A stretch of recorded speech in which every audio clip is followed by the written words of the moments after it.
Hey there, Duncan here from Nature Connection Guide. I'm here in my home office in South Burlington, Vermont. I'm a certified nature and forest therapy guide, and I was certified through ANFT. That's the Association of Nature and Forest Therapy. So I would like to bring you along with me today to Basin Harbor Club, where I will be hosting a series of forest bathing walks, and it's part of a wellness package called Better You. So you should check that out. There's some information below. So I'm going to bring you along with me, and we'll be going down, and hopefully I'll be able to find some trails that are conducive to forest bathing. So what kind of trails am I looking for? What kind of things am I looking for? 3 things. 1, it needs to be relatively flat with not a whole lot of altitude variation, because I want my walks to be accessible to everyone. So I don't want it to be strenuous to anyone. So that's 1. 2 is that I need it to be less than a mile, because again, I don't want this to be a strenuous activity. I want it to be very leisurely and relaxing for people and not exhausting. And number 3, it needs to be a healing environment. So a forest that needs to have a certain feeling to it that feels good. So that's something that I'll only know when I'm there. So hopefully I'll be able to find these trails.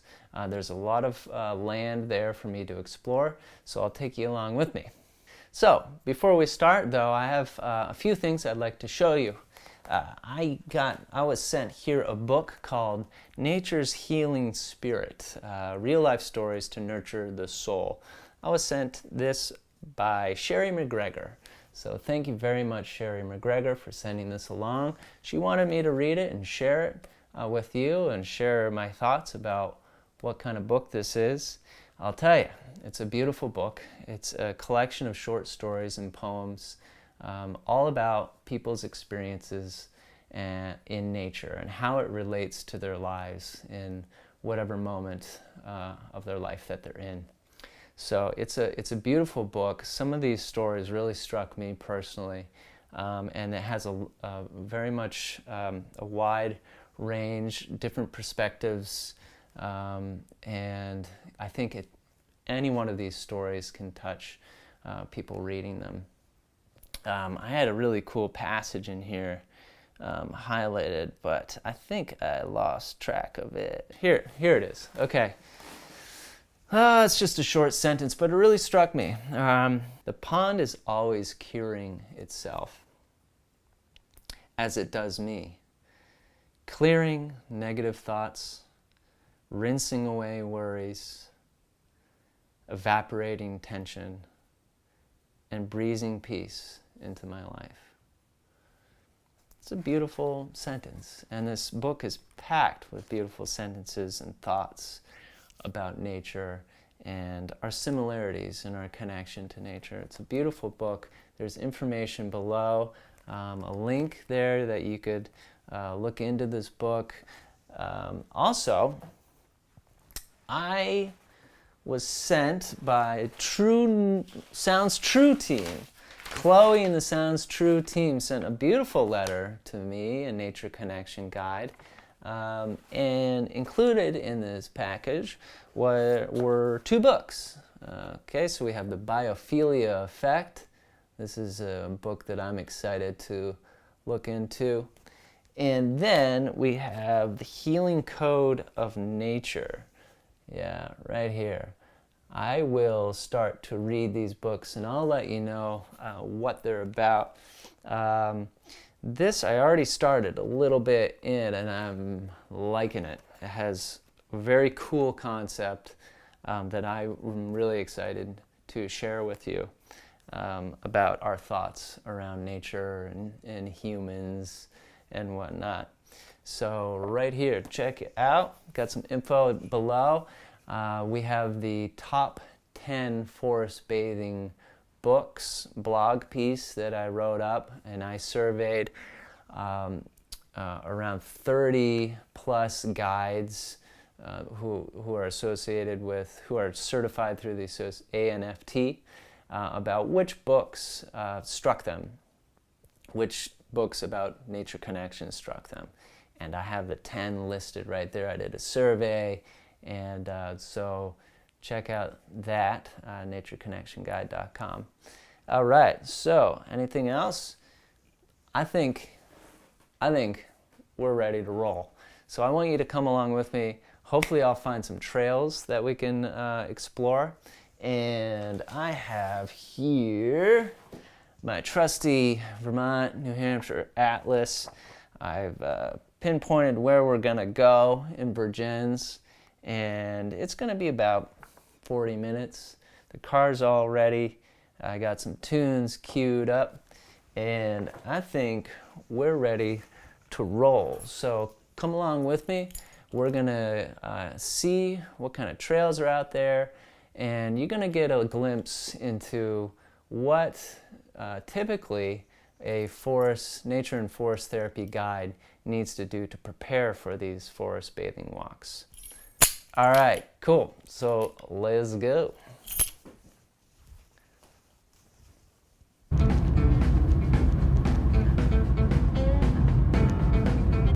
Okay, so I am about right here in this trail right now. So part of what I'm doing is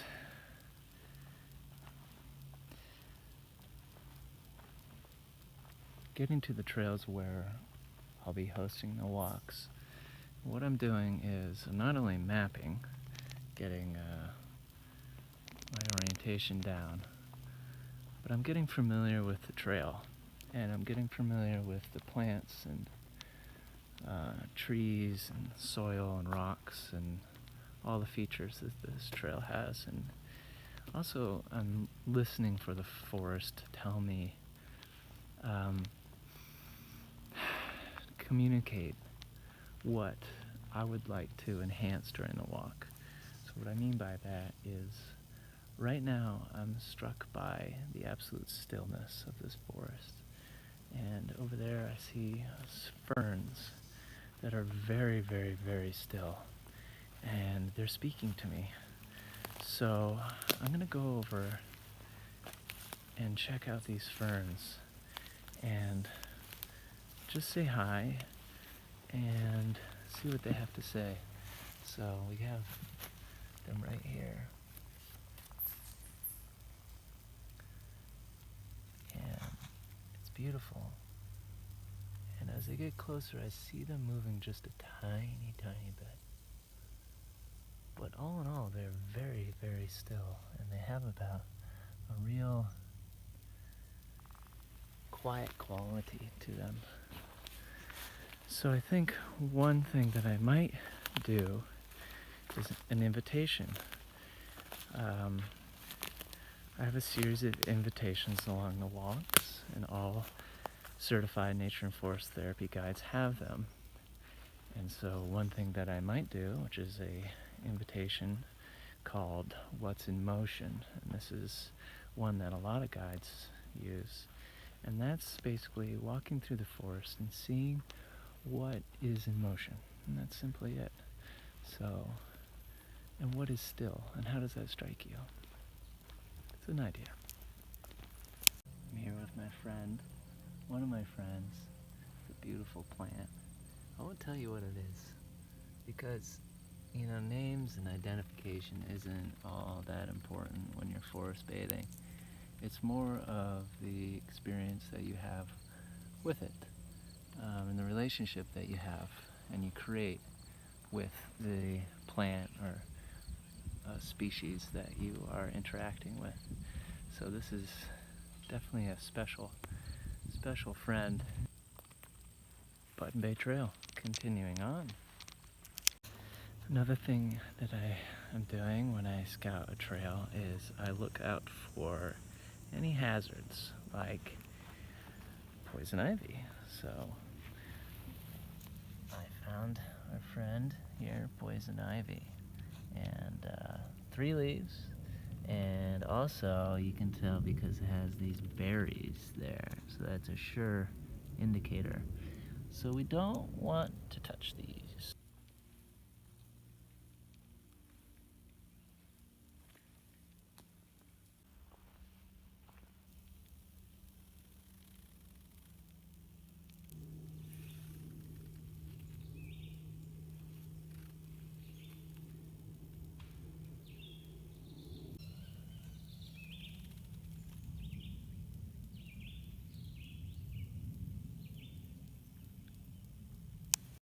Someone's called me over here, and it is this rock. Beautiful rock with this moss, living moss. That's very soft to the touch.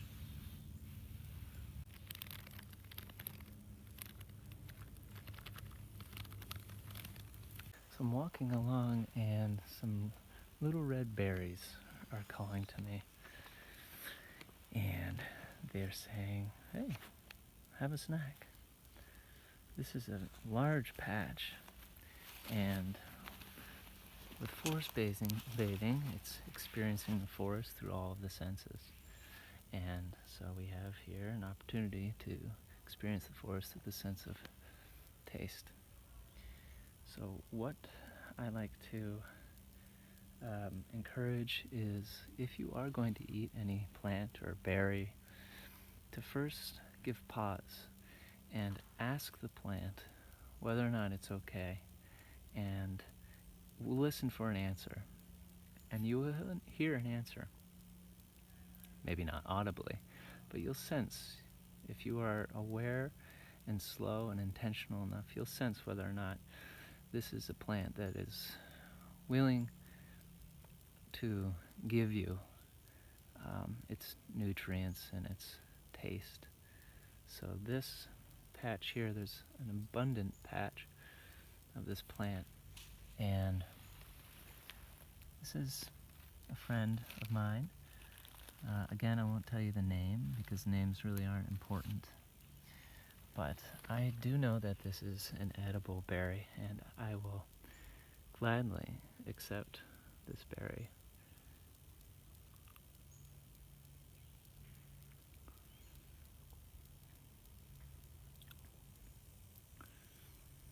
It's very nice. So with gratitude and with pause, I accepted the gift that this plant has to give. So thank you.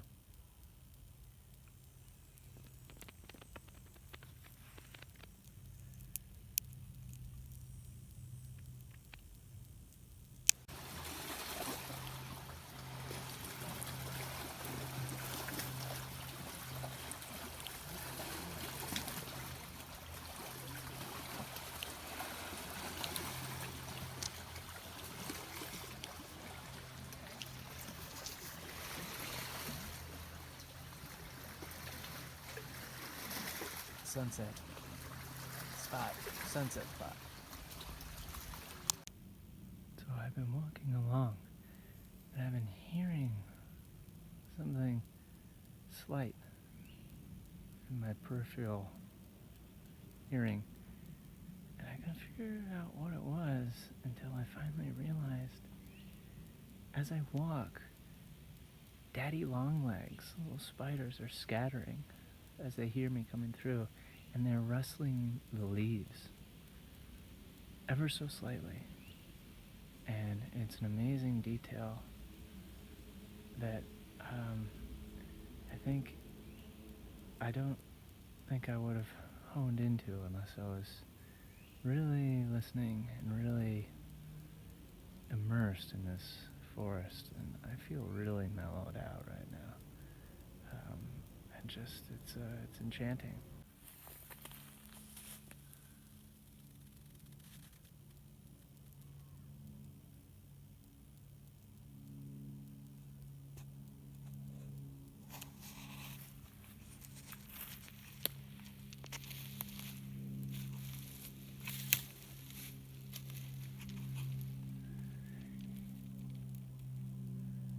Yeah.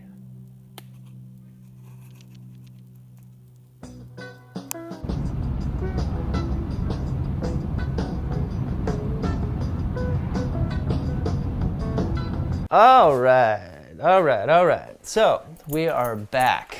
Yeah, that was, I think, a very successful scouting mission. We have some nice trails there for sure. One in particular is it's that Button Bay Trail. It's right there. I think we're going to do a little loop right there.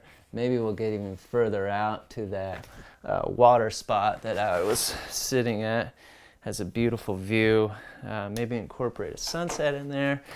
Got some really cool things. I'm going to be doing 2 daytime walks and 1 nighttime, which happens to be on the full moon. So this is going to be a very, very cool walk series. There's info below. Check it out. All right, so what are my next steps? I found some trails. I found a nice loop that fits into those 3 categories. It's flat, it's less than a mile, and has a really nice feeling and healing quality to it. I'm going to solidify this map up, so I will next be indicating where those hazards are. We had some poison ivy, some roots that you would trip over, especially during the nighttime, and we had that black and white caterpillar, which is, if you touch it, gives an allergic reaction. Of course, there's ticks. I didn't see any ticks. I didn't pick up any ticks. So I'm going to indicate on the map where those hazards are. Also, I'm going to start crafting some invitations. So here's an example. I created a map. This is at a different area, but in each box I will have a different invitation. So an invitation is essentially, I'm inviting people to experience nature through a particular sense, like smelling or touch or sight, picking up movement. So after being on that trail, I'm going to be making a more solid map with those invitations in there, and that will take some time and some thought, and I'm very excited about that. Another thing is, what are we going to do for the tea? In each nature and forest bathing walk, there is a tea offered from wild crafted. It's a wild crafted tea. So I forage plants for those teas in that particular region. What I found was wild sumac, and wild sumac is delicious. It's these red, kind of fuzzy berry drupes you can see right here. I'm sure you've seen those before, right? So these have incredible flavor. You can make into a tea or lemonade, and you can just actually pop them right in your mouth. It's very sweet and tangy. Probably going to make a tea out of wild sumac. So I think that's about it. I really appreciate you coming along with me. It was a cool adventure. Tune in or click in next time.